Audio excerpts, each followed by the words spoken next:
de Dios, hemos entregado a Él nuestro corazón, nuestra adoración, hemos dado a Él nuestra gratitud. Hemos reconocido que Él es el Señor de nuestras vidas. Y ahora es tiempo de oír la palabra de Dios, lo que Dios tiene para tratar conmigo y con cada uno de nosotros en esta mañana. Y claro que vamos a platicar un poco sobre la Pascua, ¿verdad? Porque hoy celebramos este día tan importante para nosotros cristianos. Y no es una fecha, no es un evento que se habla de chocolate, no es que se habla de vender cosas, pero muy arriba de eso, hablamos, como dice el apóstol Pablo en la palabra de Dios, dice que Jesucristo es nuestra Pascua. Amén. Jesucristo es nuestra Pascua. Y nosotros que conocemos un poquito ahí de la historia bíblica, vamos a entender que cuando Dios estableció la Pascua en el Antiguo Testamento, fue un momento de una gran liberación para el pueblo de Dios. Amén. Fue un momento donde Dios empezó a destruir todos los dioses egipcios. Y Pablo va a decir que aquilo estaba bien, aquilo fue maravilloso, fue precioso, pero hoy es mejor. Porque hoy Dios no está solo deshaciendo una trampa del diablo, Dios no está solo deshaciendo o avergonzando los dioses de este mundo, Dios está diciendo, te voy a poner en victoria, te voy a poner en libertad, pero no solo eso, voy a caminar con usted. Voy a ser Dios con vosotros. Y después el Espíritu Santo va a vir y decir, Dios en nosotros. Entonces, hoy, cuando tenemos esa seguridad de que Jesús es nuestra Pascua, estamos más confiados en Dios. Sabemos que aún que el mundo se levante contra nosotros, podemos mirar hacia adelante y decir, ¿sabes qué? Jesús es mi Pascua. Así como me puso en libertad antes, va a me poner en libertad hoy, mañana y siempre. Amén. Glória a Deus. Feliz Páscoa a todos. Happy Easter. Amém? Hermanos, pero como dijo, la Pascua, a través de Jesús, es la razón de nuestra salvación. Amén. Y no fue una salvación hecha nomás por una cuestión de conversación. Vamos a hacer una negociación aquí y te voy a liberar a este pueblo que está cautivo. No, sabemos que la Pascua es el símbolo de la Pascua, no es chocolate, como dijo, es la sangre de Cristo Jesús. Amén. Es sangre. Este sangre fue derramado por Jesús en la cruz. ¿Verdad que sí o no? ¿Estamos todos bien con eso? Ok. Y si pensamos muy bien, miramos un poquito hacia atrás, vamos a entender que alrededor de esta Pascua, alrededor de esta cruz, hubo muchas manos involucradas en este proceso. ¿Verdad que sí o no? En este proceso hubo manos que estaban haciendo cosas, hubo manos diabólicas involucradas en eso. Hubo manos religiosas también, hubo manos políticas, hubo manos pecadoras, pero también hubo mano de amor. Y arriba de todo eso también hubo la mano soberana de nuestro Dios y Padre, haciendo su plan perfecto. Amén. Y cuando paramos a pensar un poco en esa historia, nos volvemos a casi 2000 años atrás. En un día como este de la semana, el primer día de la semana, pero un poquito más temprano, aún estaba oscuro. Dice la Biblia que una mujer salió de su casa, salió en dirección a una tumba. Su objetivo era honrar a su maestro una última vez. Mirar el rostro de aquel que había cambiado su vida por siempre. María tenía todo listo en la noche anterior para que pudiera por la mañana bien temprano llegar y hacer una acción de amor y de honor al Señor. Pero María llega entonces a esta tumba, María llega a este lugar con su corazón destrozado, con su corazón roto, porque, acuérdense, Jesús ya había sido crucificado, Jesús ya había sido muerto, Jesús ya había sido sepultado. Y María entonces se vuelve a esta tumba, queriendo una vez más mirar, aunque sea por un poquito más, un minutito más, el rostro del maestro que había cambiado toda su vida, que había cambiado toda su historia, pero ahora, a los ojos de los hombres, el maestro, el Raboni de la Galilea, había muerto. Y ella entonces va en un acto de desesperación y dice, yo quiero mirarlo una vez más. Yo quiero hacer para él más una acción de honor y de gratitud. Pero ella, mientras caminaba en dirección a esta tumba, no se dio cuenta de que el dolor y la desesperación que ella había sentido hasta aquel momento iba a empeorar un poquito más. Iba a empeorar. Y yo no sé, hermanos, así como yo, probablemente también ha pasado con ustedes. A veces, la situación no está, puedo decir, muy buena para nosotros. La pelea está muy, puedo decir, dura, ¿verdad? Recia. Está ahí, estamos sufriendo. ¿Y qué hacemos? Vamos donde sabemos donde Jesús está. Y entonces empezamos a caminar en dirección a donde Jesús está, trayendo delante de Él el dolor que ya cargamos, el dolor que ya tenemos. Pero ¿sabes qué? Antes que venga el milagro, muchas veces la situación empeora. Y ahí, hermanos, nos ponemos en desesperación aún más. Porque estamos caminando en la dirección de donde sabemos que Jesús está, pero ¿sabes qué? Su milagro aún no llegó. Lo que tú viniste a mirar, lo que tú viniste a agarrar, a tener con Dios, aún no ha se materializado delante de ti, pero ha empeorado.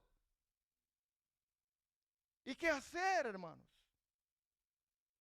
¿Qué hacer? La Biblia nos enseña, vamos a leer la pasaje que está en Juan capítulo 21 a 2. Dice, el primer día de la semana, María Magdalena fue de mañana, siendo aún oscuro el sepulcro, y vio quitada la piedra del sepulcro. Entonces corrió y fue a Simón, Pedro y a otro discípulo, aquel que amaba a Jesús, y les dijo, se han llevado del sepulcro al Señor, y no sabemos dónde le han puesto. Amén. Versículo 11, versículo 12 nos va a decir, pero María estaba fuera, llorando junto al sepulcro. Y mientras lloraba, déjame parar aquí un poquito. Acuérdense que dijo, ¿qué hacer cuando nos vamos donde sabemos que Jesús está y el milagro no viene? El Señor se parece que no estás más ahí. ¿Qué hacer? Aunque sea llorando, aunque sea con dolor, aunque sea sufriendo, esté donde Jesús quiere que tú estés. En este texto, María se quedó cerca del sepulcro. Y ahí estaba ella llorando por su Señor.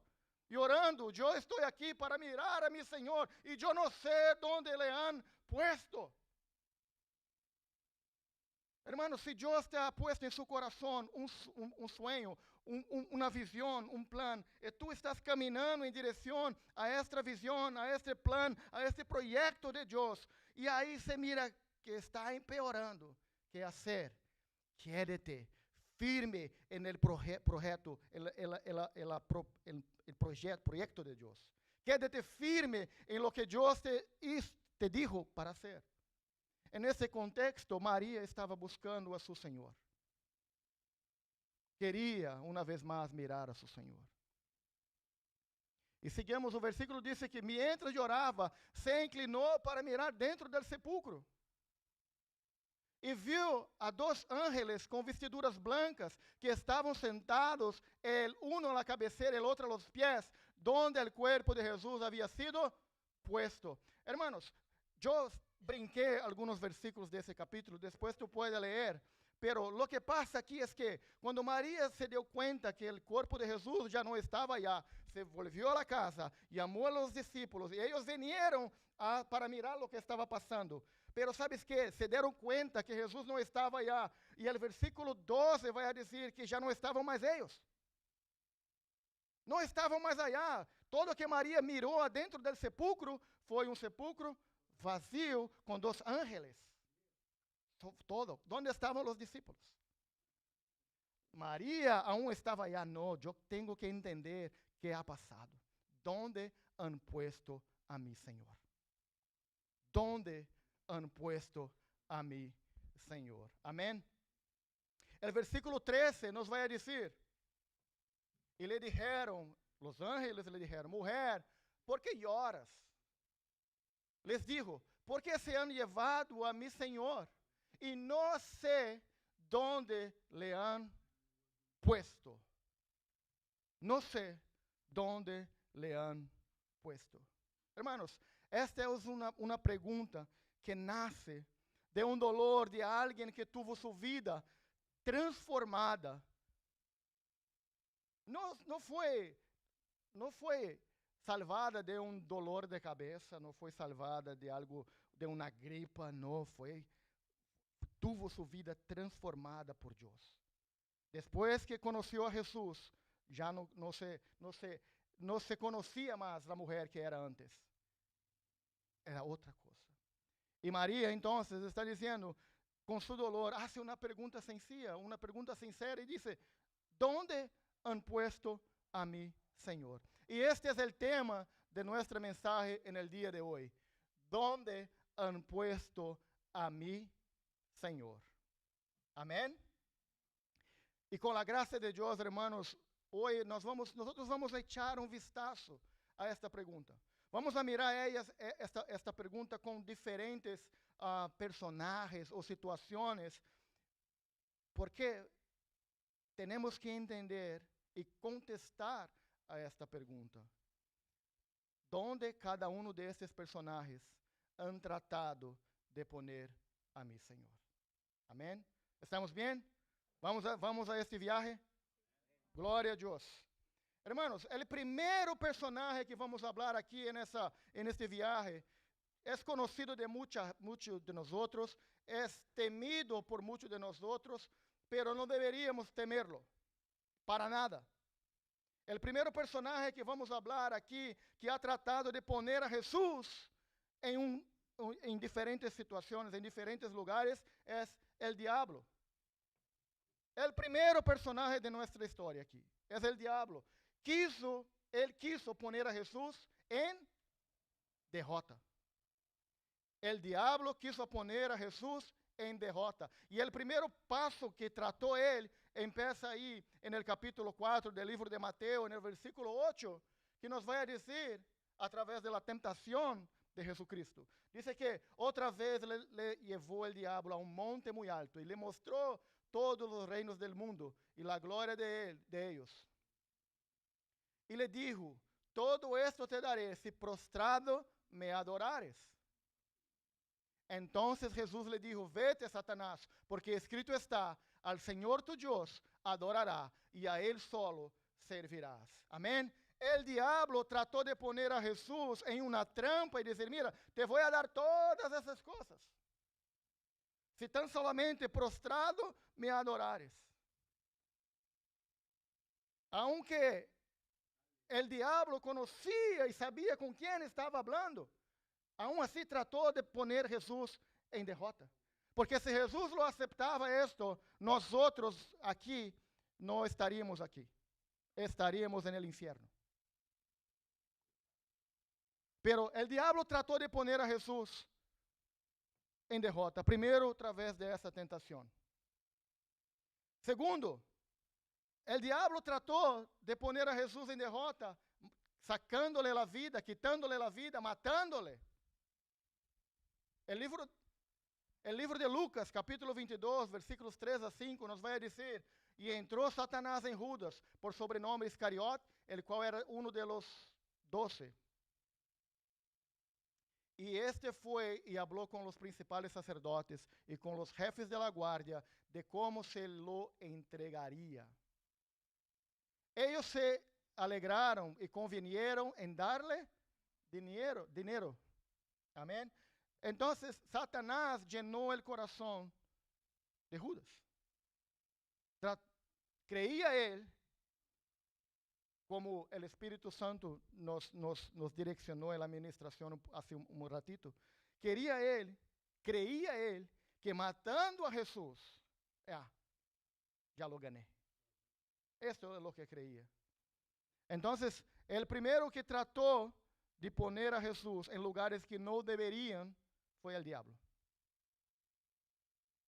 Trató de poner a Jesús en un lugar de derrota. Y a veces, hermanos, ¿no parece que este ciudadano, este chamuco puede decir abusado? ¿Cómo se dice? Atrevido. Es atrevido. Y a veces, hermanos, se mira como si él ha ganado mucho terreno, mucho espacio en nuestra vida, en nuestra casa, en nuestros sueños, en nuestros planes. Se mira como, ¿cómo estás tan atrevido? Estás metiendo la pata en mi casa. Pero ¿sabes qué? Nosotros que somos hijos de Dios, siervos del Dios Altísimo, ya tenemos la autoridad. No es que Jesús nos vaya a dar esta autoridad, ya nos dio la autoridad. Y así como Jesús lo venció usando la palabra de Dios, así nosotros con autoridad en la palabra de Dios también tenemos que poner, puedo decir, frenos en el diablo. Es todo. Váyate de aquí. Y la mejor que cuando salga por aquella puerta, no se dé vuelta. No mire hacia atrás. En el nombre de Jesús, mi casa es una casa salvada, rescatada y comprada por la sangre preciosa de Cristo Jesús. Aquí no tiene poder. No debemos dejar que Él se sienta a gusto en medio de nuestra casa, en medio de nuestro hogar. No podemos. Él va a tratar de poner esas cosas. Pero maior es Dios que está en nosotros do que aquele que está en el mundo. Amén.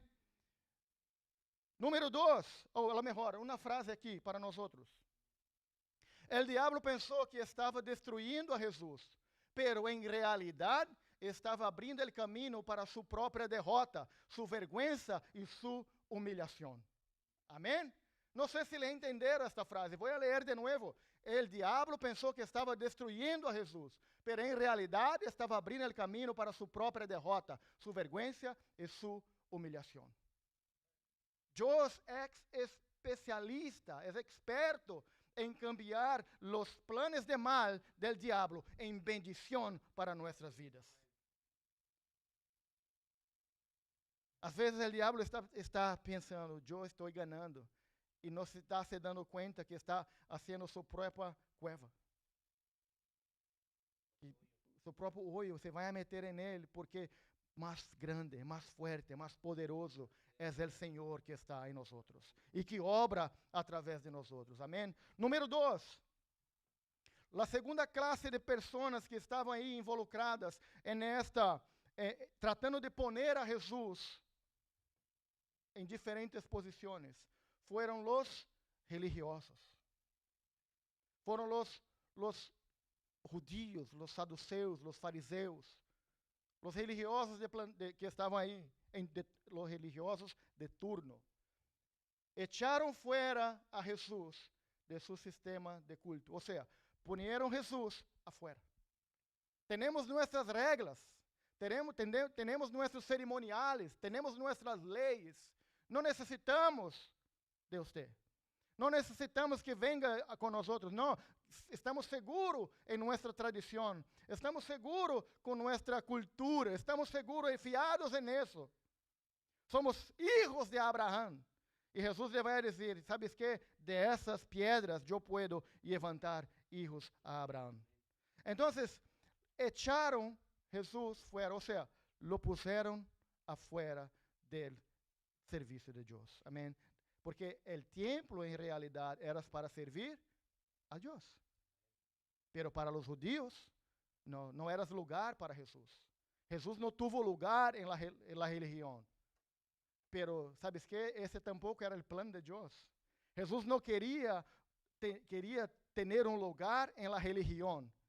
Lo que Jesús vino a hacer es tener un lugar en mí, en usted. Es tener un lugar por definitivo en mi corazón, en el tuyo corazón. Lo que vino Jesús a hacer es hacer morada en cada uno de nosotros. No era para inaugurar una religión, no para nada de eso. El libro de Juan, capítulo 11, versículos 47 y 48, vai nos dizer: entonces los principales sacerdotes y los fariseos reunieron el concilio y dijeron: ¿qué haremos? Porque este hombre hace muchas señales. Ellos reconocían, Jesús hace muchas señales. Si le dejamos así, todos creerán en él. Y vendrán los romanos y destruirán nuestro lugar santo y nuestra nación. No había lugar para el Rey de Reyes en la religión. Y tampoco en los corazones de los religiosos de turno. Y estaban tan equivocados, hermanos. Mira, la preocupación de ellos. Destruirán nuestro lugar santo. Só é santo alguma coisa por la presença de Jesus. Só é considerado santo, el santo dos santos en el tabernáculo, porque aí era lá onde se tinha a manifestação de Deus. E agora, Jesus, el Deus vivo, el Deus encarnado, estava aí. E estavam eles preocupados com o templo, sendo que o Senhor del templo estava aí com eles. E eles lo puseram afuera de esto. E aún seguiram haciendo trampas. Juan 11:52 nos vai dizer: e não solamente por la nación, sino também para congregar em uno a los hijos de Deus que estavam dispersos. Assim que, desde aquele dia, acordaram matar. Eso es lo que queriam. ¿Dónde queriam eles poner a Jesús? ¿Dónde queriam eles a poner a mi Senhor? En una tumba, muerto. Amén. Mateo capítulo 27, versículos 25 y 26 nos va a decir: y respondiendo todo el pueblo, dijo: su sangre sea sobre nosotros y sobre nuestros hijos.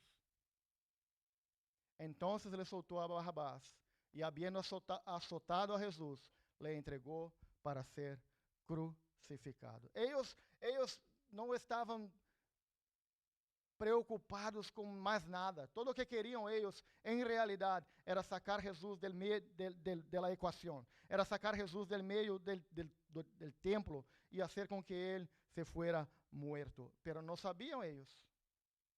Não le sabiam. Que ao fazer isso, estavam trabalhando com o inimigo. Pero ellos e o inimigo, aún assim, estavam ponendo em marcha o plano de la salvação eterna de nosso Deus. Amém? Há aqui uma frase para pensarmos juntos um pouquinho. Para os judíos religiosos, era impensável que Jesus hiciera a vontade de Deus e não la de ellos, sem ajustar-se a suas tradições e liturgia. Amém? Já, não sei se já ha passado isso com você, pero há pessoas que estão mais preocupadas que uno haga sua vontade, ou a vontade de um pastor, ou a vontade de um padre, lo que seja, do que fazer a vontade de Deus. E isso é malo, isso está tão malo como foi nos dias de los judíos allá. Porque em realidade, lo que importa, lo que nos vai a dizer a palavra de Deus, lo que importa é fazer a vontade de Deus, não a de homens. Não de homens. E Deus, nosso Deus, não é um Deus que ama as liturgias. A Ele já se le cansou.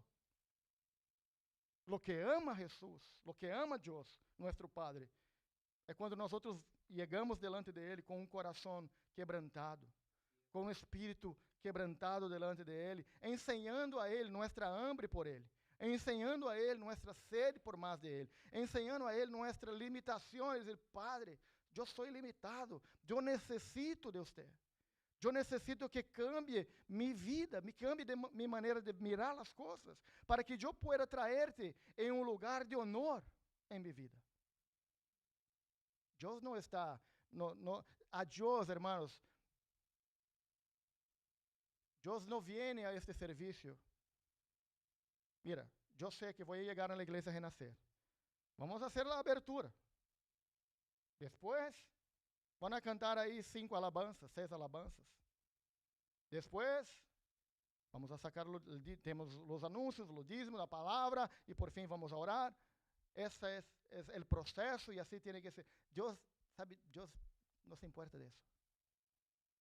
Eu posso planear o que planear, posso fazer o que quero, mas se eu chegar aqui na casa de Deus e empezamos a adorar a Deus, o Espírito Santo cambia, eu estou muito tranquilo de me quedar na banca adorando a Deus todo o serviço. Porque importa fazer a vontade de Deus.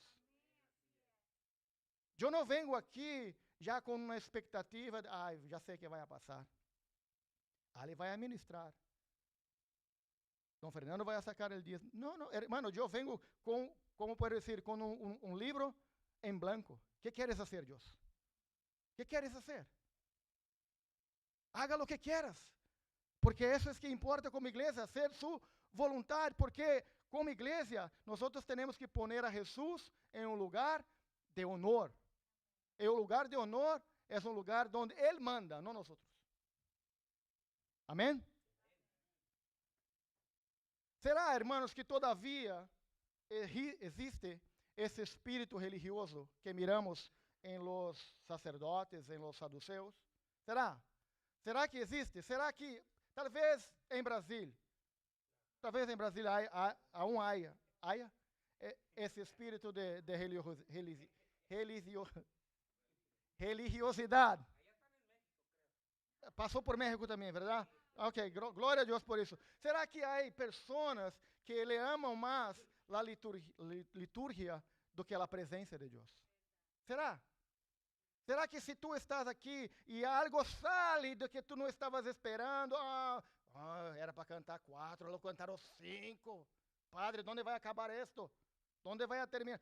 Será que há pessoas que estão mais preocupadas com a liturgia do que a presença de Deus? Será que há pessoas que estão mais enamorados por la forma de culto do que ter o fuego de Deus no culto? Do que sentir este fuego que arde, que queima? Será, hermanos, que há cristianos que le amam a aparência de cristiano, pero sabes que sem transformação alguma de vida? Será?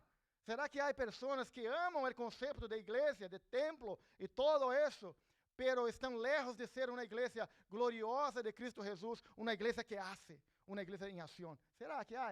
Talvez em Brasil, alguns se quedaram em México. Será, hermanos, que muitos de nós outros amamos as prédicas, pero sequer nos arrependimos de nada? Oímos, comemos, recebimos, pero não há transformação, não há arrependimento. Será? Será que há pessoas que amam dizer, eu amo a servir a Jesus, pero solo de palavras, jamás com obras? Será que há? Eu creio, hermanos, que Deus começou a ser um cambio muito grande e profundo em minha vida. E eu sei que também começou Ele a fazer isto nessa igreja. Porque nós não estamos aqui buscando a uma religião, não estamos aqui buscando um formato ou uma forma de culto, não, estamos buscando a Deus. Queremos ter intimidade com Deus, queremos conhecer a Deus, conhecer sua presença, amar a Ele como Ele nos ama. É aquilo que queremos pôr em seu lugar de honor em nossas vidas. É o que queremos. E depois, assim, vamos a entender a palavra, vamos a entender como adorar a Ele em espírito e em verdade. Pero lo importante é, quero me enamorar de Deus. Eu tive algumas discussões com as pessoas em Brasil há muito, porque começaram com a teoria de batalha espiritual. que es verdad, es bíblico también y así es necesario. Hay que pelear, hay que echar fuera el diablo, hay que pelear espiritualmente por nuestro hogar, por nuestra familia. Pero se habían distanciado demasiado de Dios ao hacer eso. Estavam tão involucrados em aprender estratégias de pelea espiritual. E quando te vai adorar a Deus? Quando te vai a rodear delante de Ele?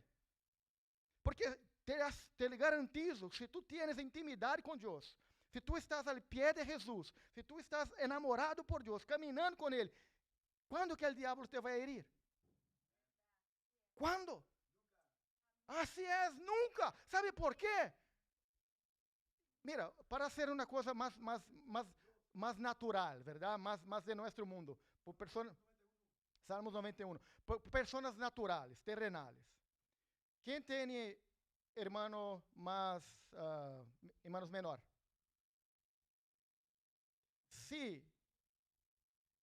Si alguien trata de herir su hermano menor, ¿tú lo vas a dejar?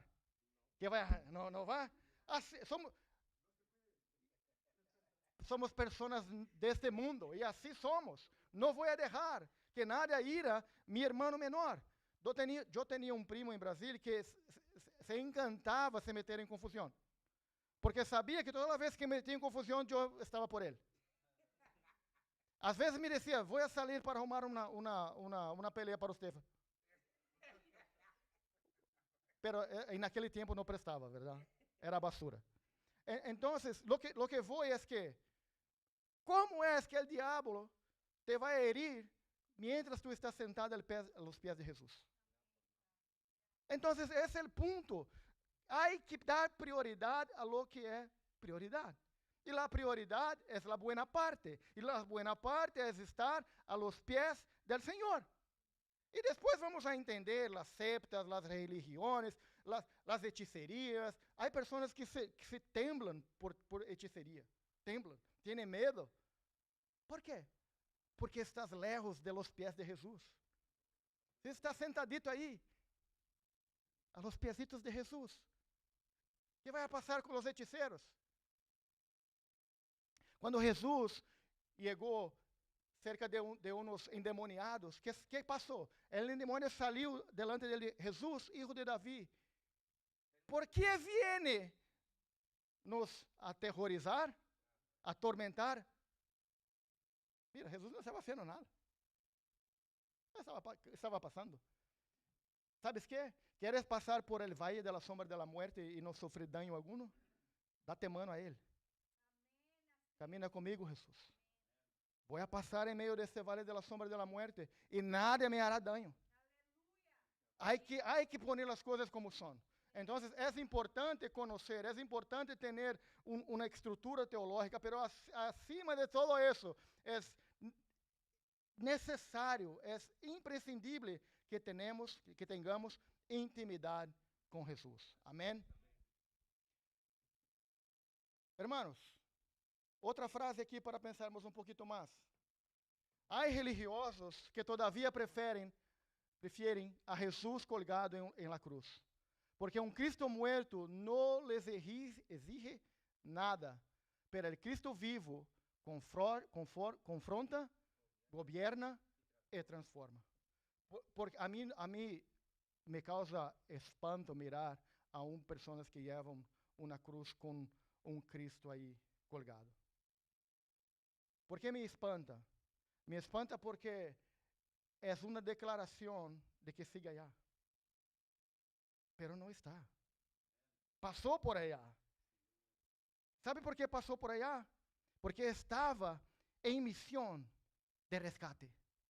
No iba a se quedar allá jamás. Pasó por allá. Pasó por allá. Y subió allá. Para después llenar acá.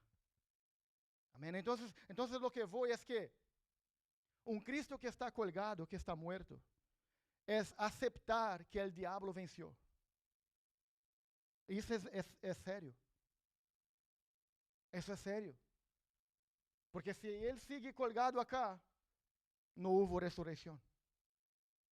La cruz vacía es una declaración en la eternidad diciendo, él pasó por acá, pero salió y venció. no se quedó.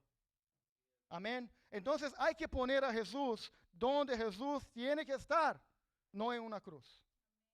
Jamás. Pasó por allá, pero no más. Como dijo, si sigue allá, es como una declaración que el infierno venció.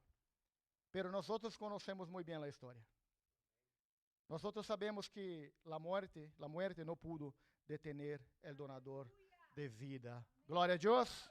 Amén. Y eso nos lleva a nuestro tercer punto. La tercera clase de personas que ahí estaban involucradas se llama Pilatos, o sea, la representación del gobierno de la tierra. ¿Y dónde puso Pilatos? ¿Dónde puso a mi Señor? Pilatos lo puso ante a un tribunal falso, un tribunal de mentira. Este fue el juzgamiento más, puedo decir, falso, más mentiroso de toda la historia. Aunque en Brasil hay unas personas que están quase allá también, pero con el juzgamiento que tiene allá. Pero un juzgamiento, hermanos, que él sabía. E vamos a mirar, vamos a leer primeiro. Juan capítulo 19, versículo 4. Vai nos dizer, então Pilatos saiu outra vez e lhes dijo, mirá, os traigo fuera para que entendáis que nenhum delito hallo en él. E saiu Jesus, levando a corona de espinas e el manto de púrpura, e Pilatos lhe dijo, he aqui el hombre. El juiz estava dizendo, eu não he mirado nenhuma culpa en él. Não ha hecho nada, pero aún así siguió com esse juzgamento falso e mentiroso. Mateus capítulo 27, versículo 24, nos vai dizer, viendo Pilato que nada adelantava, sino que se hacía más alboroto, tomou água e se lavou as manos delante del pueblo, diciendo, inocente soy yo de la sangre de este justo, allá vosotros. Ai a vosotros. Hermanos, ¿qué está diciendo Pilatos? Yo sé que no hay culpa, pero voy a hacer alguna cosa que no estoy, que no estoy de acuerdo, nomás para dejar al pueblo contento. Nomás para que satisfaga el deseo del pueblo. Y eso es raro, hermano, porque de un juiz no se espera eso. De un juiz se espera justicia. Pero Marcos capítulo 15, versículo 15, vai nos dizer, Pilato, queriendo satisfacer al pueblo, le soltó a Barrabás y entregó a Jesús, después de azotarle para que fuese crucificado. Amén. Hermanos, Pilato representa una clase de persona que conoce la verdad.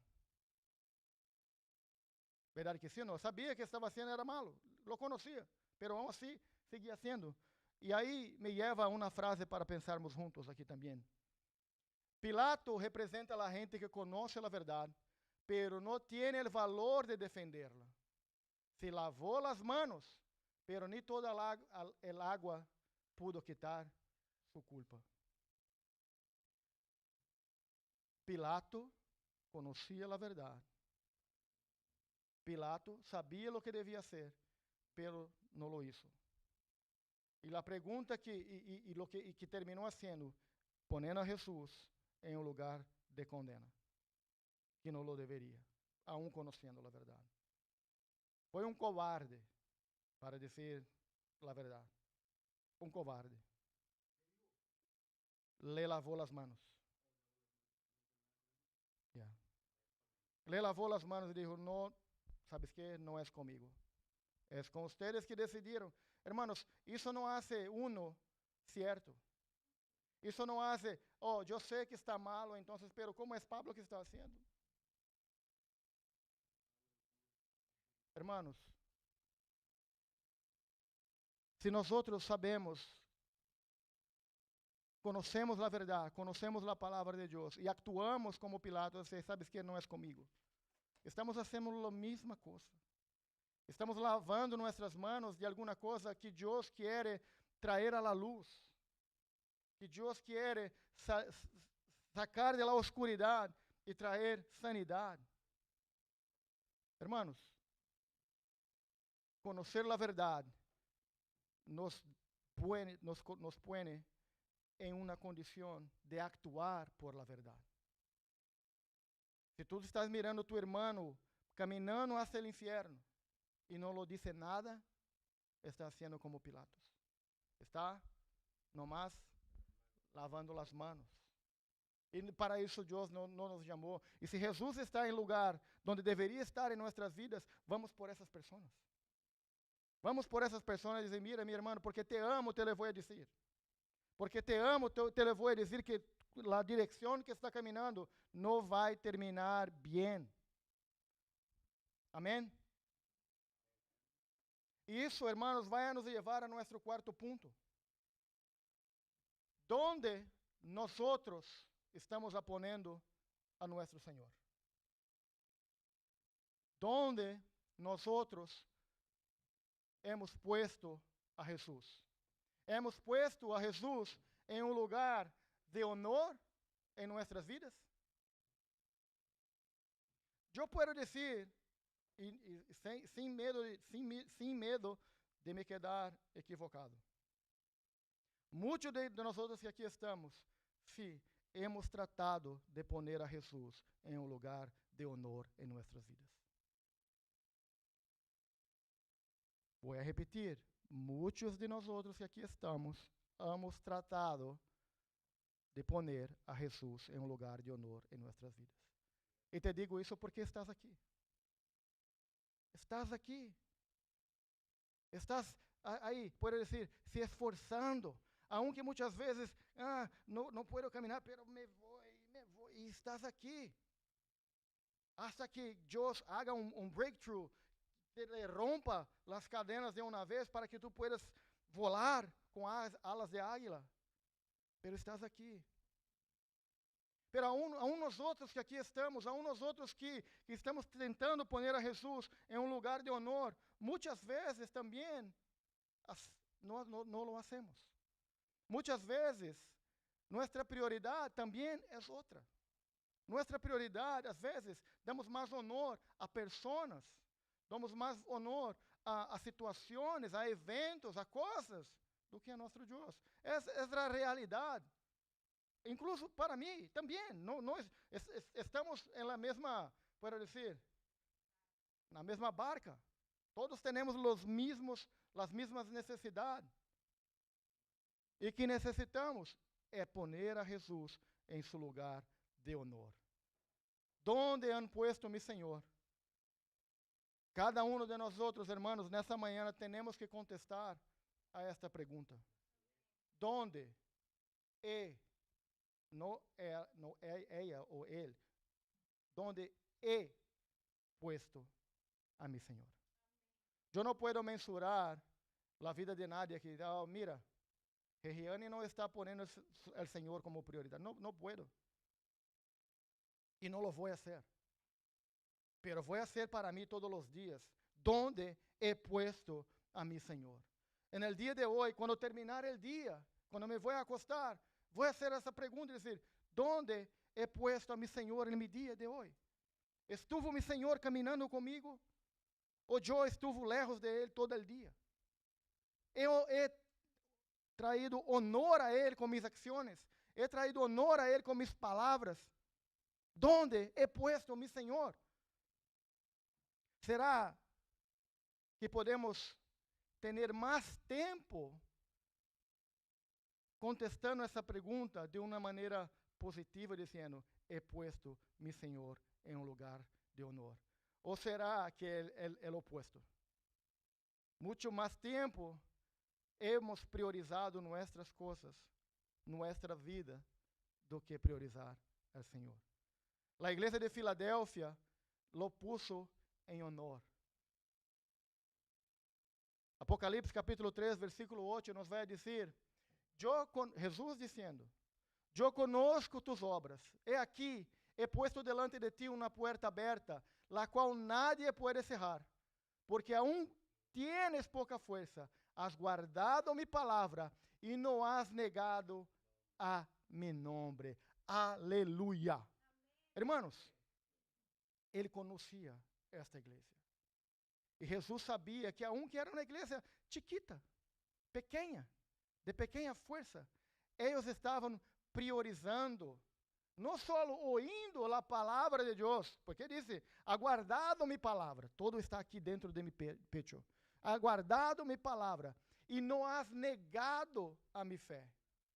E nesse tempo, hermanos, não é como o dia de hoje, que tu puedes dizer abertamente, donde quiera que vaya, por lo menos aqui neste país, eu sou cristiano e que? En ese tiempo, uno tenía que tener el valor de decir, yo soy cristiano. Porque estaba en riesgo de perder su vida. No es como hoy. Uno hasta dice, soy cristiano porque ese suena bonito, hermoso. Pero en realidad no soy. Pero aquí era una cuestión de vivir o morir.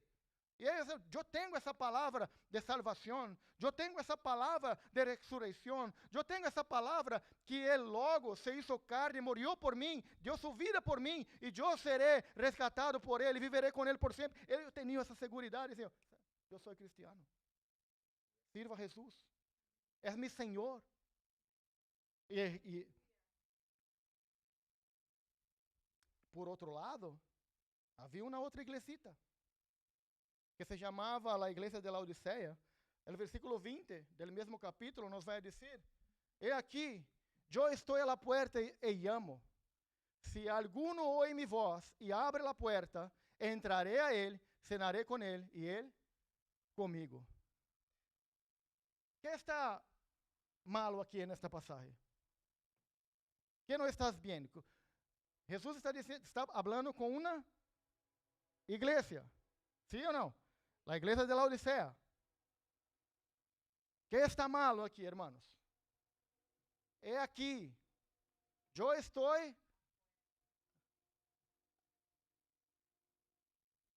Jesus não estava na igreja. Donde a igreja de Laodicea haviam puesto a su Senhor? Afuera. Jesus não estava em meio da igreja, estava fora. Foi puesto fora por la igreja. Que triste. Porque se está à porta chamando, ¿por que está fora? As ações da igreja talvez não se deram conta do que estavam fazendo, mas suas ações estavam ponendo ao Senhor fora. E aí Jesus está dizendo, não tenho um lugar de honor nesta igreja, estou fora. Pero sabes que? Eu estou chamando porque aún tenho um recomeço para você. Déjame entrar. Estou afuera e chamo. Se alguno oye mi voz, eu entraré. E não só entraré, pero cenaré com ele. O que significa isso? Vou a restabelecer a comunhão com ele. E todos nós sabemos, cada um de nós somos igreja. Sim ou não? Somos igreja, não é só, a igreja somos nós outros. Então, esse texto se aplica individualmente a cada um de nós outros. ¿Dónde está mi Senhor? ¿Adentro ou afuera? Estou platicando com Ele desde um ponto de comunhão, de intimidade, porque vive em mim? Ou estou ouvindo sua voz, chamando desde afuera, déjame entrar, déjame entrar, déjame entrar.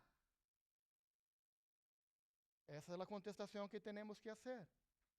¿Dónde he puesto a mi Senhor? La buena noticia, hermanos, es que si aún hemos metido la pata y hemos puesto al Señor fuera de nuestra vida, Él está aquí hoy. Y está diciendo, hijo mío, déjame entrar. Déjame entrar, déjame llenarte una vez más, déjame te sanar una vez más, déjame te perdonar una vez más, déjame te levantar con gracia una vez más. Es tiempo, hermanos, es tiempo de dejar que Ele venga y sea el Señor de nuestras vidas. el dueño de nuestra historia, el dueño de nuestro futuro. Amén. Aí traigo uma frase para que pensarmos nessa frase, hermanos. E quero que medite muito nesta. Diz assim: todos podemos elegir hoje onde vamos a poner a Jesus. Verdade que sim ou não? Puedo elegir. Dejo entrar. Cena comigo, esté comigo. Hoje puedo elegir esto. Quero ou não quero. E Deus te vai a respeitar. Porque te ama. Pero el amor de Él vai a seguir haciendo lo cierto, lo justo, lo correcto. E a frase vai a dizer, todos podemos elegir onde vamos a poner a Jesus. E essa decisão determinará onde Ele nos pondrá por la eternidade.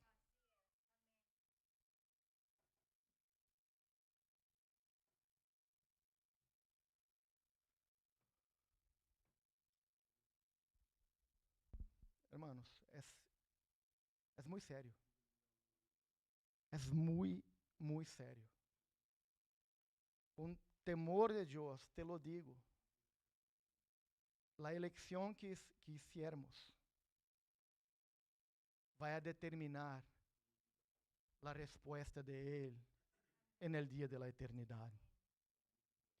Uno pode dizer, pero Jesus me ama e vai me meter al infierno. El amor de Él es para que tú elijas vivir este amor hoy. Si tú no lo quieres, Él va a decir, estás bien. Has elegido, te voy a vivir como quieras. Pero el amor de Él va a llevar muchas personas. Te va a mandar al infierno. Perdón te decir eso. Te va a mandar al infierno, mesmo te amando. Porque el amor de Dios no es, el amor de Dios, hermanos, ya se fue enseñado a nosotros cuando Jesús vino. Y sigue siendo enseñado a diario. Y nosotros seguimos haciendo elecciones, eligiendo otras cosas, eligiendo otras cosas, eligiendo otras cosas, eligiendo otras cosas, y queremos tener un resultado diferente, y no va a pasar. No va a pasar. Hay que elegir tener a Jesús en su vida en un lugar de honor. Sabes, hermanos, fueron nuestros pecados, nuestra rebelión, que hicieron que la cruz fuese necesaria. Si no fueran nuestros pecados, si no fuera nuestra rebelión, no necesitaría la cruz. Pero nosotros elegimos eso. Y Dios nos dio una manera de sermos salvos de esa elección. Pero de nuevo, hay que elegir. Y eso nos lleva al quinto punto. Y me voy un poquito más deprisa para terminarmos. Quinto punto es su amor. El amor de Jesús, el amor de Dios, lo llevó a ponerse en nuestro lugar. ¿Dónde han puesto a mi Señor?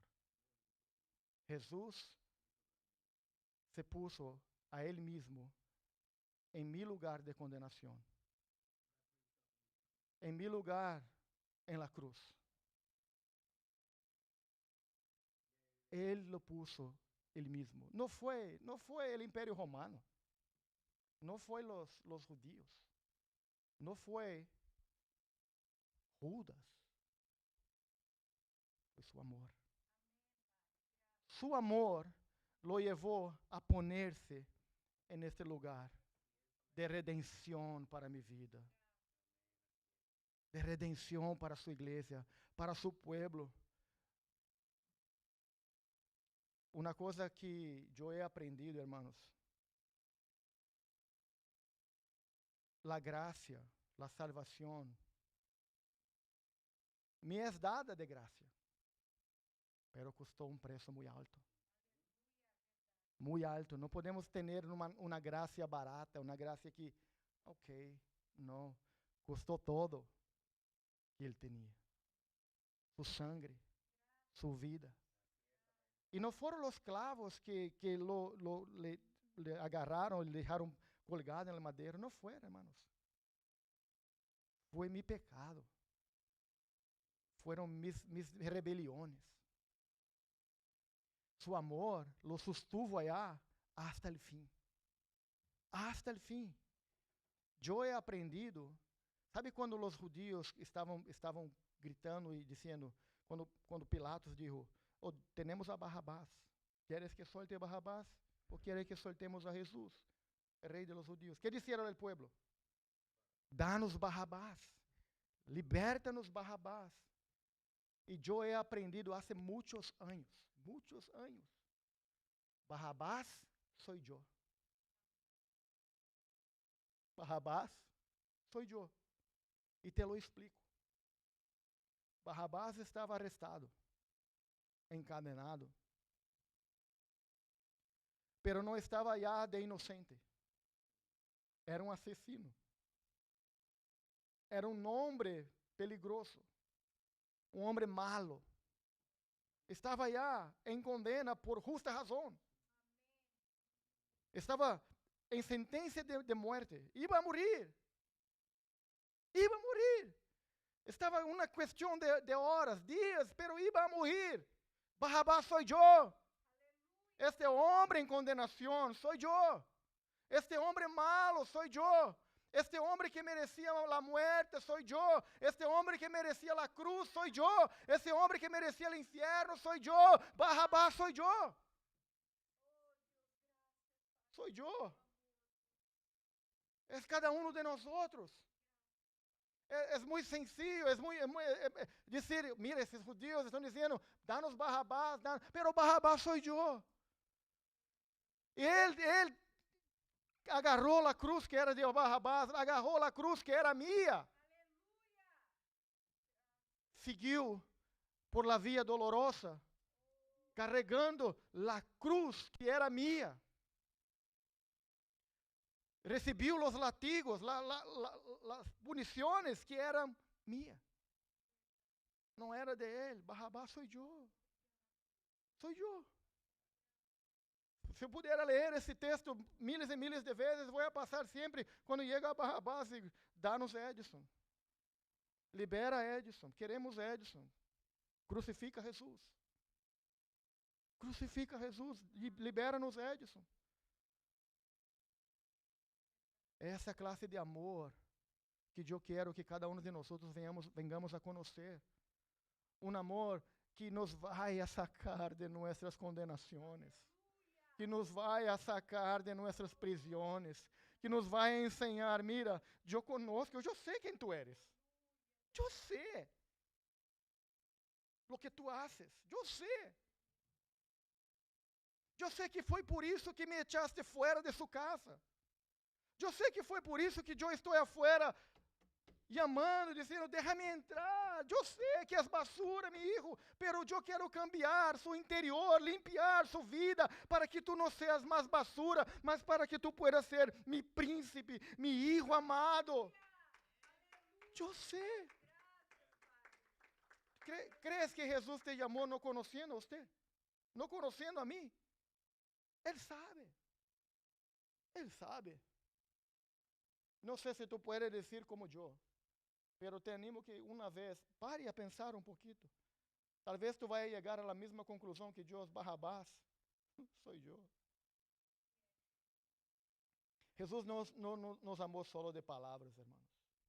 Amou com clavos, amou com sangue, amou com latigos, amou com obediência, nos amou com uma corona de espinos. Sabe, quando a sangue se corria aqui por seu rosto, eu me paro a pensar que não havia como ele, aunque quisiera, não havia como ele limpar o sangue que caía em seus olhos. Não havia. Suas manos estavam assim, em uma posição para abraçar-te. Colocado no madeiro, pero em posição de abraçar-te. Ele não pudo limpar seus olhos, suas lágrimas, suas gotas de sangue. Não pudo. ¿Sabe por qué hizo eso? Para limpiar de su rostro, de mi rostro, todas las lágrimas. Todas. La corona de espino que llevó él fue para que tú y yo pudiéramos tener una corona de gloria con él por siempre. Cada cosa que hizo Jesús foi basada em su amor por mim. Foi basada em su amor por usted. Não foi os clavos que sosteneram a Jesús en la cruz. Ele não foi arrastrado a la muerte por el imperio romano. Foi arrastrado a la muerte por amarte. Por amarme.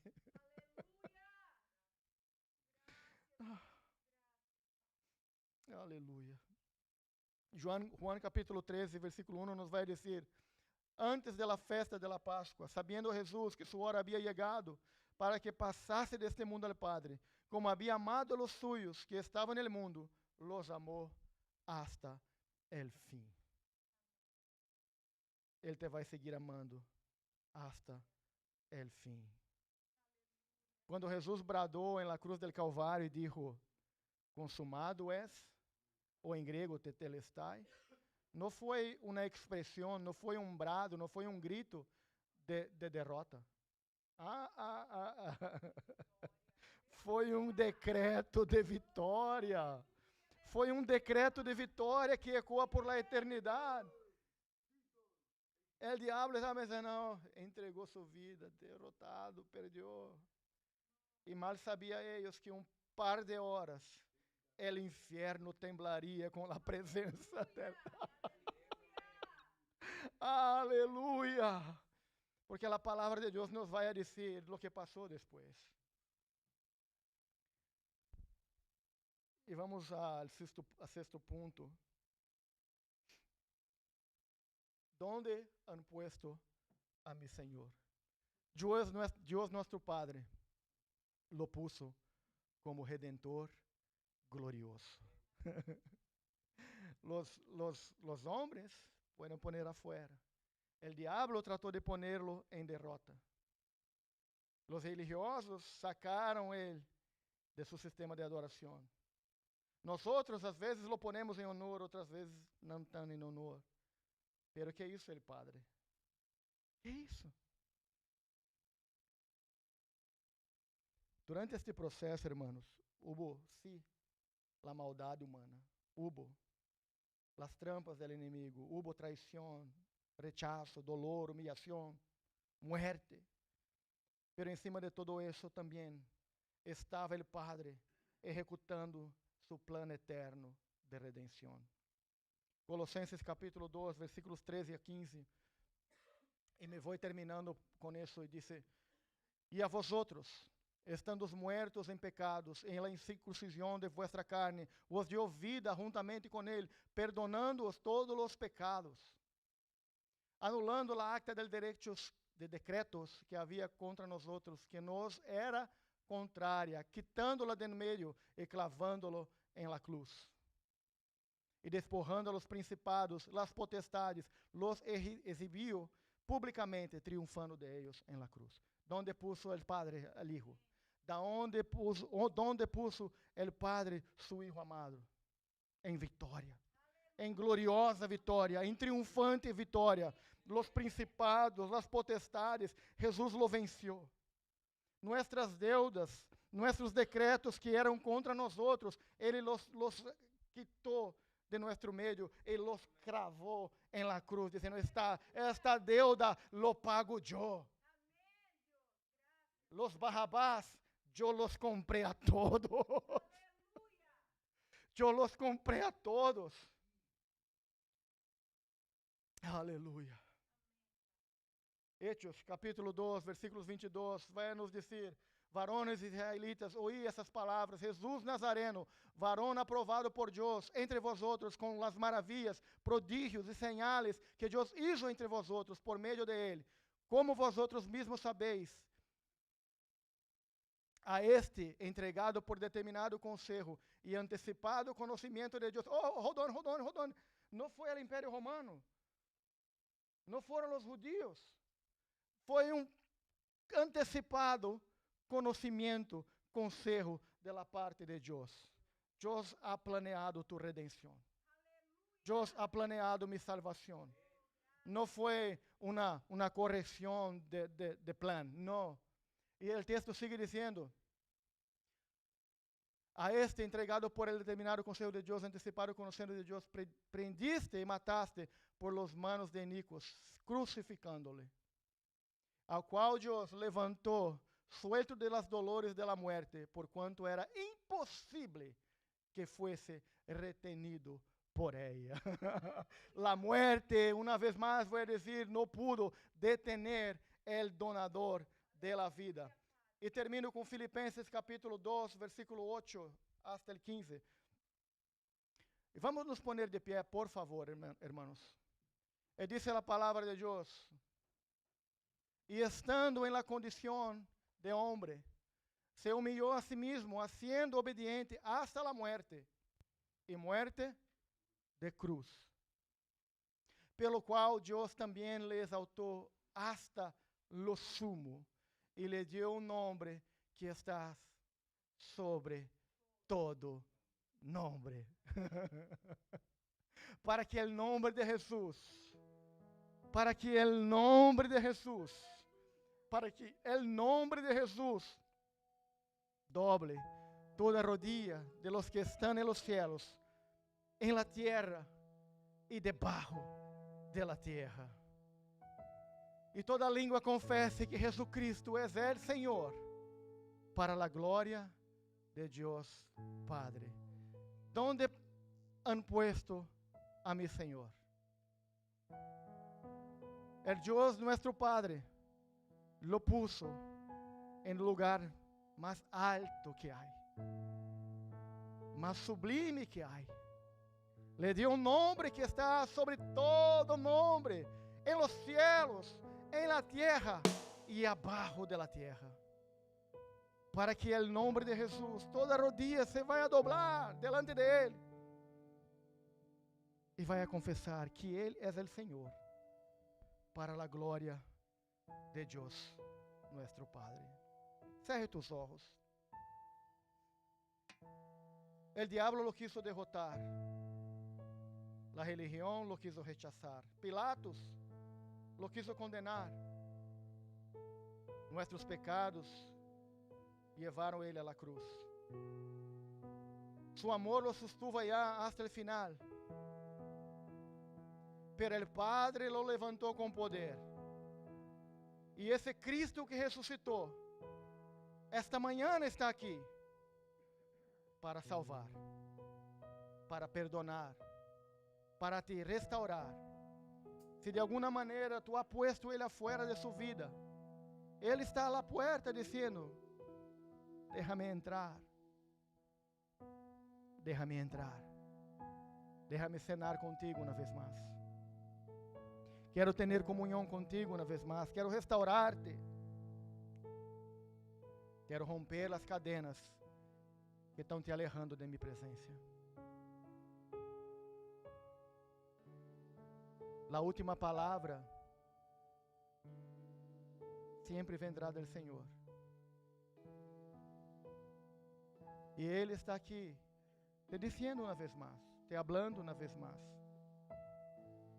Déjame entrar. Déjame entrar. Eu quero ser tu Senhor, disse Jesus. Eu quero ser tu Salvador, tu amigo.